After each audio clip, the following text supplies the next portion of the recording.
Class 11th योग। आज हम पढ़ेंगे योग के तत्व या अंग। महर्षि पतंजलि ने योग सूत्र में योग के 8 तत्वों का वर्णन किया है। इन्हें अष्टपथ या अष्टांग योग के नाम से जाना जाता है। इनके माध्यम से योग के परम या अंतिम लक्ष्य अर्थात जीवात्मा का परमात्मा से मिलन को प्राप्त किया जा सकता है। ये योग के ये तत्व निम्नलिखित हैं: यम, नियम, आसन, प्राणायाम, प्रत्याहार, धारणा, ध्यान और समाधि। योग के लक्ष्य की प्राप्ति के लिए प्रत्येक तत्व का अभ्यास बहुत महत्वपूर्ण होता है। एक तत्व में कुशल या निपुण हो जाने के बाद हमें दूसरे तत्व की ओर बढ़ना चाहिए। ये तत्व निम्नलिखित हैं। पहला जो योग के तत्व है, एलिमेंट्स हैं, वो है यम। अष्टांग योग का प्रथम तत्व यम है। यम के अभ्यास के द्वारा एक व्यक्ति ऐसी बातों को करने से दूर हो सकता है जो उस व्यक्ति के मन को उत्तरजीवी होने की अवस्था के लिए विवेकहीन संघर्ष में उलझाए रखती है। यम का पालन करने वाला व्यक्ति हिंसा से दूर रह सकता है। यम में 5 आचार संहिताएं शामिल हैं, अर्थात यम के 5 प्रकार हैं। महर्षि पतंजलि के अनुसार यम 5 होते हैं: अहिंसा, सत्य, अस्तेय, ब्रह्मचर्य और अपरिग्रह। अहिंसा, इसका अर्थ है कि एक व्यक्ति को मानव या जीव को किसी प्रकार की हानि पहुंचाने से दूर रहना चाहिए। अर्थात हमारे द्वारा ऐसा कोई भी कार्य न हो जिसे किसी व्यक्ति को मन से, वचन से और कर्म से मेरे द्वारा ऐसा कोई भी काम न हो जिससे किसी व्यक्ति को कष्ट पहुँचे। चिंता, ईर्ष्या, घृणा, क्रोध व इसी प्रकार की नकारात्मक भावनाएं हिंसा में शामिल की जा सकती हैं। इसलिए हमें इन भावनाओं से दूर रहना चाहिए। हमें किसी को चोट नहीं पहुंचानी चाहिए। हमें दूसरों को बुरा नहीं बोलना चाहिए। हमें कोई नकारात्मक भावना प्रदर्शित नहीं करनी चाहिए। व्यक्ति मनुष्यों व जीव जंतुओं के लिए स्नेह, प्यार व आदर का भाव होना चाहिए। सत्य, सत्य एक अत्यंत महत्वपूर्ण यम है। सत्य के अनुसार हमें विचार, शब्द व कार्य में सत्यवादी होना चाहिए। हमें झूठ नहीं बोलना चाहिए। किसी प्रकार के झूठेपन से हमें दूर रहना चाहिए। हमें दूसरों से छल या धोखेबाजी से बात नहीं करनी चाहिए। किसी भी कीमत पर हमें सत्य बोलना चाहिए। अर्थात हम आँखों से जो कुछ देखें और कानों से जो कुछ सुने उसका ज्यों का त्यों वर्णन करना सत्य कहलाता है। अस्तेय, अस्तेय का अर्थ चोरी न करना होता है। दूसरों की वस्तुओं, विचारों या धन आदि को अपने लाभ के लिए प्रयोग करने की प्रवृत्ति को चोरी कहा जाता है। हमें इससे दूर रहना चाहिए। यदि हम कुछ चीज़ चुराने के बारे में सोचते हैं तो इसे भी चोरी ही समझा जाता है। यदि हम दूसरे व्यक्तियों को कष्टों व दुखों में अपने अतिरिक्त धन का प्रयोग नहीं करते तो इसका अर्थ होता है कि हम इसे ईश्वर से चुरा रहे हैं। इसलिए न तो हमें कोई चीज़ चुरानी चाहिए और न ही हमें दूसरों को चुराने के लिए प्रेरित करना चाहिए। ईश्वर ने हमें जो दिया उसी में हमें संतुष्ट रहना चाहिए। ब्रह्मचर्य, ऐसा आहार न लेना जो यौन इच्छा की उत्तेजित करता हो। अश्लील लेखन या अश्लील साहित्य न पढ़ना।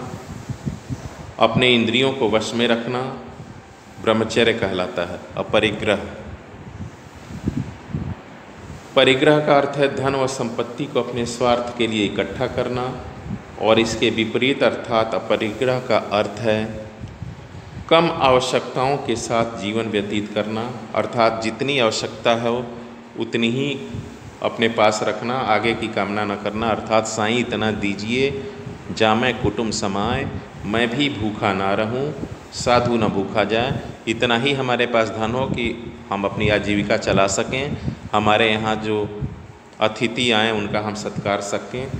यदि मस्तिष्क की एक अभिवृत्ति होती है तो यह हमें नहीं सोचनी चाहिए कि हमारे पास भी अपनी चीज़ है। हमें भौतिक सुखों की इच्छा नहीं करनी चाहिए, इसलिए हमें अपरिग्रह का पालन करना चाहिए। नियम व्यक्ति के शरीर व ज्ञानेंद्रियों से संबंधित होते हैं। नियम यम की तरह ही नैतिक अभ्यास का कार्य होते हैं। नियम भी 5 होते हैं, जैसे शौच, संतोष, तप, स्वाध्याय व ईश्वर प्रणिधान। ये निम्नलिखित हैं। शौच का अर्थ होता है शुद्धि, शुद्धता। इसमें बाह्य शुद्धता और आंतरिक शुद्धता शामिल है। हमें शारीरिक और मानसिक रूप से शुद्ध होना चाहिए।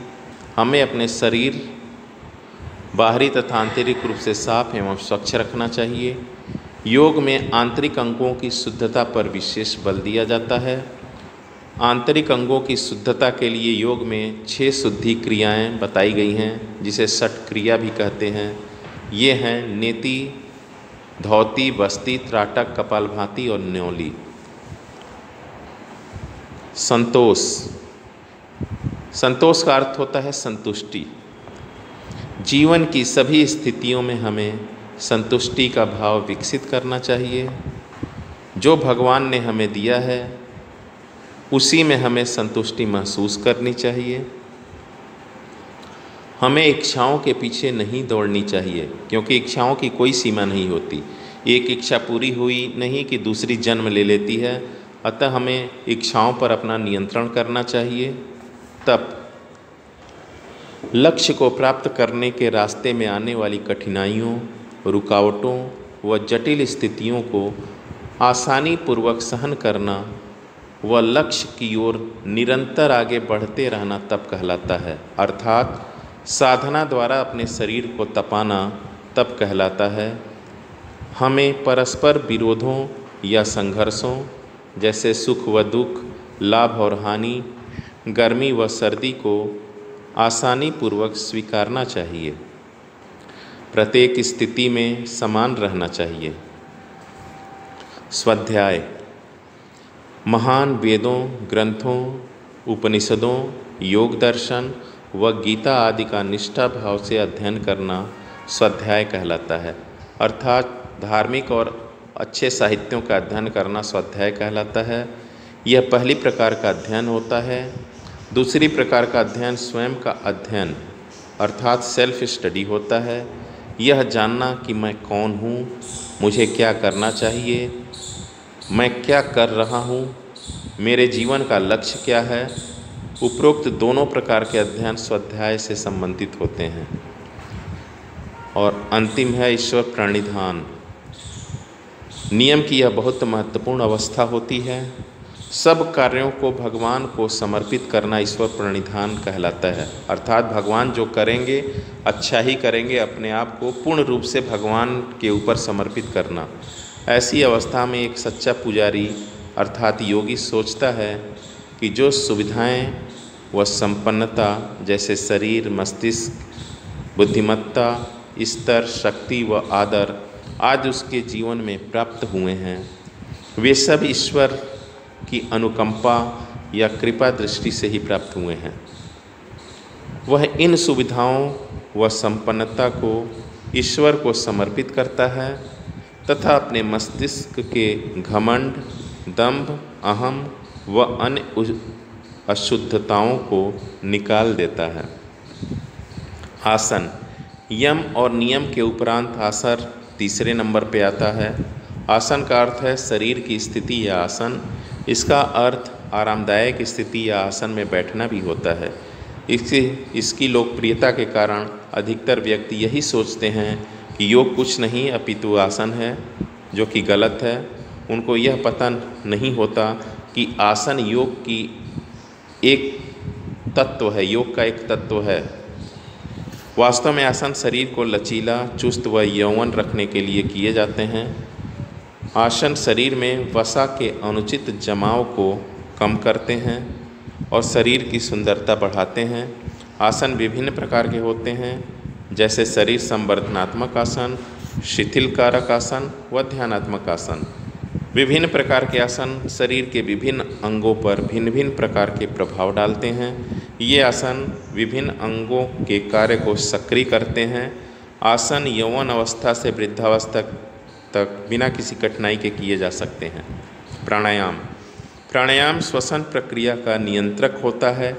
इसका अर्थ है श्वास को अंदर ले जाने और बाहर निकालने पर उचित नियंत्रण रखना।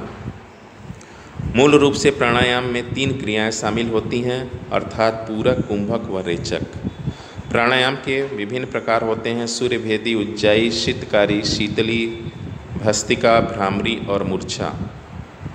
यह चयापचय क्रियाओं में सहायता करता है तथा फेफड़ों की क्रियाओं में वृद्धि करता है। यह जीवन को दीर्घायु बनाता है। इसमें 3 क्रियाएं जो सम्मिलित होती हैं: पूरक, रेचक और कुंभक। पूरक का अर्थ होता है श्वास को अंदर भरना, रेचक का अर्थ होता है श्वास को बाहर छोड़ना और कुंभक का अर्थ होता है श्वास को जहाँ का तहाँ रोकना। प्रत्याहार। प्रत्याहार एक आत्मनियंत्रण की प्रक्रिया है जिसमें व्यक्ति अपनी इंद्रियों पर नियंत्रण करने के योग्य हो जाता है। वास्तव में मस्तिष्क व इंद्रियों को अंतर्मुखी करना ही प्रत्याहार कहलाता है। प्रत्याहार में इंद्रियां उन बाहरी वस्तुओं जो मानसिक एकाग्रता को बाधित करती हैं को अनुक्रिया या जवाब नहीं देती।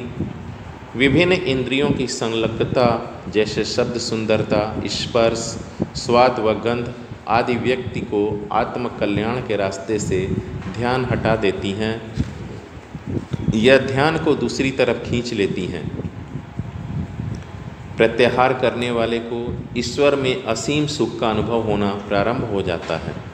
धारणा। मस्तिष्क की एकाग्रता से ही ध्यान होता है।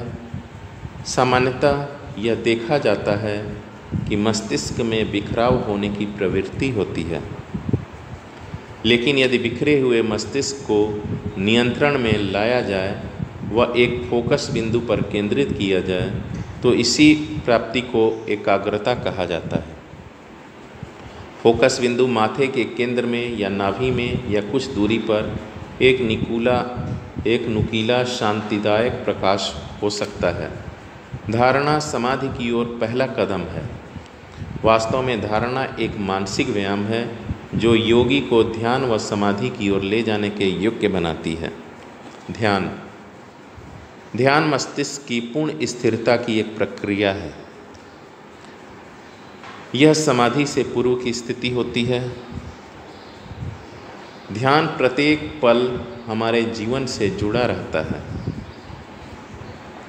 जब परिवार में हम कोई विशेष कार्य करते हैं तो प्रायः यह सुझाव दिया जाता है उस कार्य को ध्यान से करना, लेकिन हम इसका उचित अर्थ नहीं समझते। वास्तव में बिना किसी विषयांतर के एक समय के दौरान मस्तिष्क की पूर्ण एकाग्रता ही ध्यान कहलाती है। समाधि।